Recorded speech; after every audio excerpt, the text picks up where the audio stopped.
Vous avez déjà accumulé une certaine épargne et vous vous demandez que faire de cet argent, à quel moment faudrait-il le sortir du livret A pour l'investir sur d'autres supports plus rentables et quels seraient les supports à privilégier quand on débute. On va voir tout ça ensemble.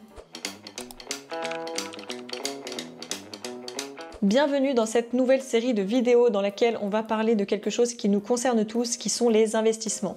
Moi c'est Caroline et j'ai décidé de créer cette chaîne YouTube pour te partager mes astuces et mes stratégies en ce qui concerne la gestion de votre épargne. Aujourd'hui je ne vais pas directement vous présenter mes différents supports d'investissement préférés ou mes stratégies, je vais surtout vous présenter les bases pour que vous compreniez l'importance d'investir avant de vous demander dans quoi investir. Je vais essayer d'être le plus clair possible mais c'est pas forcément évident de vulgariser toutes ces informations sachant que je débute en plus complètement dans le milieu de la vidéo. Donc si vous souhaitez me faire un retour en commentaire pour que je puisse m'améliorer, que ce soit sur la forme ou sur le fond, surtout n'hésitez pas à utiliser l'espace dédié. On entend bien souvent la réponse à la question « Quand faut-il commencer à investir ?» Mais ce qu'on entend un peu moins souvent, c'est la réponse à la question « Comment commencer à investir et par quoi commencer ?» Je vois personnellement une grosse différence entre de l'épargne et un investissement. Épargner, ça signifie simplement mettre de l'argent de côté, alors qu'investir, ça signifie faire fructifier cet argent pour qu'il nous rapporte plus. À mon sens, l'idéal, c'est d'abord de commencer par épargner pour se constituer ce qu'on appelle une épargne de précaution. Donc c'est une somme d'argent disponible tout de suite en cas d'urgence. Et j'ai plus abordé ce sujet-là dans ma précédente vidéo sur les 4 choses à faire dès qu'on reçoit son salaire chaque mois. Donc je t'invite à aller la regarder si tu souhaites en savoir plus sur l'épargne. Une fois qu'elle est constituée, cette épargne, en réalité, il n'y a plus besoin de continuer de l'alimenter, à moins que vous ayez un gros projet financier sur du court terme, comme par exemple un déménagement assez soudain ou un changement de voiture. Je précise bien ici quelque chose de soudain et d'urgent parce que j'estime que si ça doit être sur du moyen long terme, je pense qu'il vaut mieux que vous investissiez cet argent plutôt que vous continuez d'alimenter votre épargne. Ce que je veux que vous compreniez bien ici, c'est que accumuler de l'argent sur des livrets peu rémunérateurs ou des comptes courants, ça vous donnera l'impression de vous enrichir, mais en réalité vous perdrez de l'argent sur le long terme si on prend en compte l'inflation et l'augmentation du coût de la vie. Je vais vous expliquer un peu plus en détail ce que j'entends par là. Le taux d'intérêt du livret A repose sur celui de l'inflation.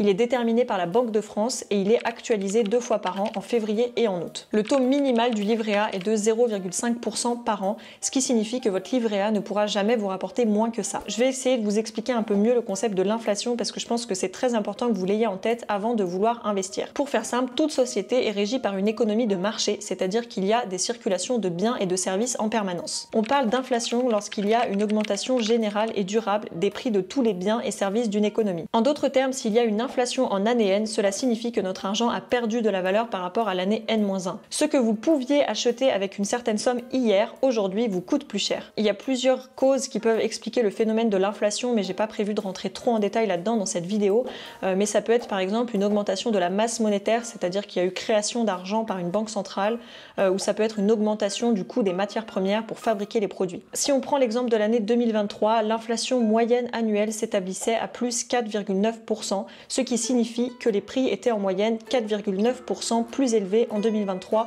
qu'en 2022. Attention quand même ici, pour que ce soit bien clair, ce taux représente bien un glissement annuel des prix d'une année sur l'autre et non une augmentation nette. Si au début de l'année 2023, vous aviez accumulé par exemple 1000 € sur un compte courant qui ne vous rapportait aucun intérêt, et bien ce que ça signifie, c'est qu'à la fin de l'année 2023, ces 1000 € ne valaient en réalité plus que 951 € si on tient compte de l'inflation de 4,9%. En termes de pouvoir d'achat, ce que ça signifie, c'est que vous avez perdu de l'argent et ça, c'est très important de s'en rendre compte. Donc vous voyez tout cet argent qu'on laisse tous s'accumuler dans notre compte courant, juste au cas où, mais au cas où je ne sais pas quoi, en tout cas on fait tout ça, et ben non seulement ça sert à rien, mais en plus on perd de l'argent. Et si ces 1000 €, vous vous dites que vous avez été plus intelligent et que vous les avez mis sur un livret A dont le taux annuel était fixé à 3% en 2023, et d'ailleurs c'est toujours les taux qui sont actuellement en vigueur, et ben là aussi vous avez quand même perdu de l'argent puisque l'inflation était supérieure au taux d'intérêt du livret A. Le mieux encore quand on y est éligible, c'est de se constituer une épargne de précaution sur un livret qui est un peu plus rentable, comme par exemple le livret d'épargne populaire ou le livret jeune, qui présentent des taux d'intérêt un peu plus avantageux, même s'ils ont un plafond plus faible. Mais tout ça pour vous dire quand même que l'épargne ne peut pas et ne devrait pas constituer un investissement en soi. Si vous voulez vraiment que l'argent que vous gagnez vous rapporte plus et fasse grossir votre capital, vous aurez besoin d'accepter un certain niveau de risque. C'est une phrase qu'on entend souvent et que je viendrai nuancer juste après, mais mais qui a quand même son importance,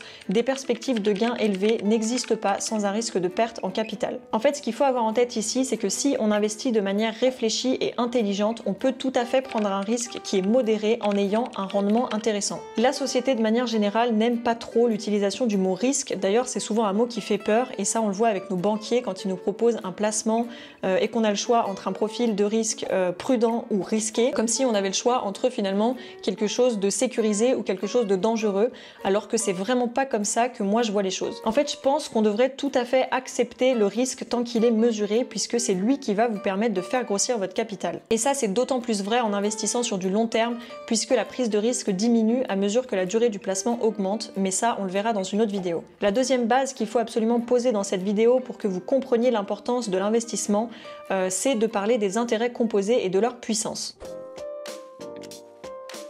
En fait, c'est sur ce mécanisme-là que reposent la plupart des investissements passifs, c'est pour ça que je voulais vraiment faire un point là-dessus. C'est un concept qui paraît souvent abstrait mais qui est pourtant fondamental lorsque l'on veut investir. Les intérêts composés ou cumulés, c'est tout simplement la rémunération qu'on obtient lorsque les intérêts générés sur un capital initial sont réinvestis pour générer des intérêts à leur tour. La définition brute comme ça peut paraître un peu barbare, mais tout ce que ça signifie, c'est que grâce à ce mécanisme, on peut générer des gains à partir de gains précédents. Et c'est ce fonctionnement-là qui vous permettra d'augmenter progressivement votre capital. Admettons que vous décidiez d'investir 1000 € dans un placement qui vous rapporte 5% par an. Ce que ça signifie, c'est qu'à la fin de la première année, vous aurez généré 50 € d'intérêt et vous vous retrouverez avec un capital de 1050 €. Et c'est sur cette base-là que les intérêts de l'année suivante vont être générés à leur tour, ce qui signifie que dans 2 ans, vous gagnerez 52,5 € d'intérêt. Et dans 25 ans, si vous continuez comme ça sans rien faire, c'est-à-dire sans ajouter d'argent à votre capital, vous vous retrouvez avec une somme finale de 3386 €. Et c'est exactement pour ça qu'on dit que votre argent a la capacité de travailler tout seul,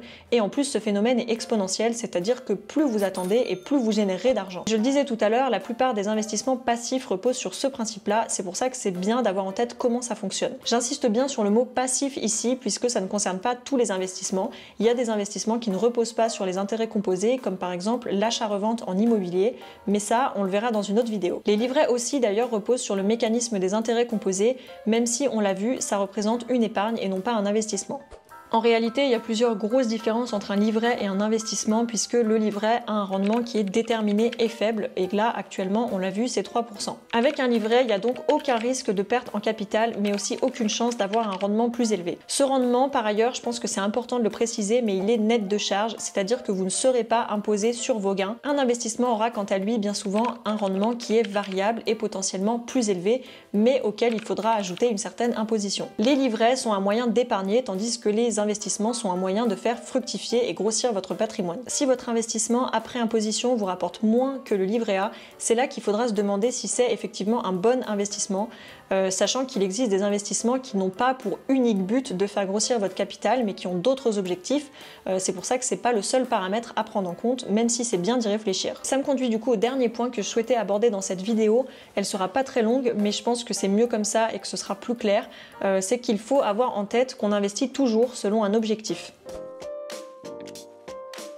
Avant de vous demander dans quoi vous voulez investir, demandez-vous pourquoi vous voulez investir, et ça c'est fondamental parce que c'est ça qui va déterminer votre stratégie d'investissement. S'enrichir, c'est très vaste. Est-ce que vous voulez juste devenir riche pour devenir riche, et dans ce cas, quel niveau de richesse vous voulez avoir, parce que là encore il y a différentes catégories de richesse. En fonction du niveau de vie auquel vous voulez aspirer, vous n'allez pas investir les mêmes montants et vous n'allez pas privilégier les mêmes supports. Est-ce que vous voulez investir pour acheter quelque chose de précis, comme par exemple la résidence principale dont vous avez toujours rêvé, ou alors une nouvelle voiture de sport, ou que sais-je? Est-ce que vous voulez vous constituer plutôt une grosse somme d'argent pour accueillir l'arrivée d'un enfant ou pour préparer un mariage, simplement pour vous créer un complément de revenus et pour pouvoir travailler à mi-temps et profiter plus de vos loisirs ou de votre famille? Ou est-ce que vous visez carrément une retraite anticipée dans le but d'atteindre la fameuse liberté financière qu'il va vraiment falloir que je définisse dans une vidéo, parce que ça c'est encore quelque chose de plus complexe. Peu importe votre objectif ou vos objectifs, parce que vous pouvez très bien choisir d'en avoir plusieurs, en tout cas il faut les définir et les avoir en tête. N'hésitez pas d'ailleurs à me partager en commentaire commentaire quels sont vos objectifs à vous, déjà parce que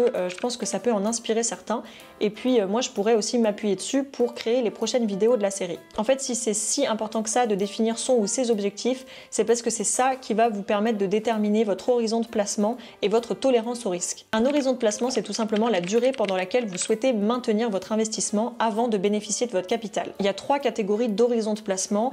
En général, il y a ce qu'on appelle le court terme pour quelques mois à 1 an, le moyen terme pour quelques années et le long terme pour une durée supérieure à 5-6 ans. Demandez-vous du coup quand est-ce que vous comptez bénéficier de votre capital et c'est ça qui va vous permettre de déterminer l'horizon de placement et c'est cet horizon de placement qui déterminera votre tolérance au risque. Plus l'horizon de placement est long et plus vous allez pouvoir prendre un risque élevé puisque ce risque va diminuer étant donné que vos investissements auront le temps d'absorber les différentes fluctuations de marché. Avoir vos objectifs en tête, ça vous permettra de déterminer le montant que vous souhaitez investir et la fréquence à laquelle vous souhaitez amender cet investissement. Vous pouvez être plutôt réaliste dans la définition de vos objectifs ou au contraire plutôt ambitieux, ça c'est à vous de voir. Moi j'estime que c'est bien de trouver un intermédiaire entre quelque chose de réaliste et modeste et quelque chose de trop ambitieux et exagéré. Retenez bien de cette vidéo que l'important c'est de commencer à vouloir investir son argent, c'est-à-dire à réfléchir à des moyens de le faire travailler plutôt que de le laisser s'accumuler sur vos épargnes de précaution. La deuxième chose qu'il faut retenir, c'est qu'il vous faut un objectif d'investissement et c'est ça qui va conditionner votre stratégie d'investisseur. En fait, c'est le but qui détermine la stratégie, même s'il peut y avoir différentes stratégies pour un même but et c'est ce qu'on va voir dans les prochaines vidéos. Voilà, c'est tout pour cette vidéo, donc merci de l'avoir regardée jusqu'au bout. J'espère qu'elle n'aura pas été trop dense et qu'elle aura été suffisamment claire. En tout cas, je vous invite à vous abonner si ce genre de contenu vous intéresse et dans cette série de vidéos, je prévois d'aborder d'autres thématiques, notamment en ce qui concerne les différents supports d'investissement qui existent ou par rapport à la fameuse liberté financière dont on parlait tout à l'heure. N'hésitez pas à me laisser un commentaire si vous souhaitez me faire un retour sur ma vidéo ou partager votre expérience et en attendant, moi je vous dis à très bientôt pour une nouvelle vidéo.